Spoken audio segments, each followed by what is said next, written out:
सब तो भैड़ी और बुरी जड़ी चीज़ है वो गुरबत है। गुरबत है। ये गुरबत बंदे की खत्म करी छोड़नी।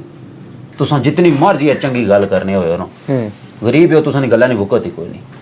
तुसा कोई शोहरत ही पैसा या बलली तो बलली गल करो, वो बहुत अच्छी साहबा बहुत प्यारी गल की है। गुरबत बहुत माड़ी, गुरबत बहुत माड़ी चीज़। हकीकत गल है। गुरबत भावे कोई बूढ़ा बंदा है ना जी, गरीब आ, गल वो कहता 100 आने नहीं करे, पर उसने गल्ला की वुकत नहीं दी जानी। बिल्कुल इसी तरह उसने गला नहीं, उसने बरक्स पार कोई बैठा हुआ है, यंग जाकत बैठा हुआ है, स्वादा ने उसने कोई गल है ना बाणी वह वो वह पैसे वाला, उसने गल्ला तो तवज्जो दी जासी, तरजीह दी जासी। बिल्कुल ऐसे। आजकल में दौर है ये पैसे ना चलना पे, पैसा कमाओ, दुनिया जिधर मर्जी है लाओ। ठीक हो गया, बहुत शुक्रिया जी ताज साहब। मैं समझदा तुहाडे वास्ते शुक्रिया लफ्ज़ भी बड़ा छोटा है, इतना कीमती वक्त तुसां अल्लाह पाक सलामत रखे, कीमती वक्त दिता तुसां, बड़ा अच्छा और तुसां नाल गुफ्तगू करी ते भी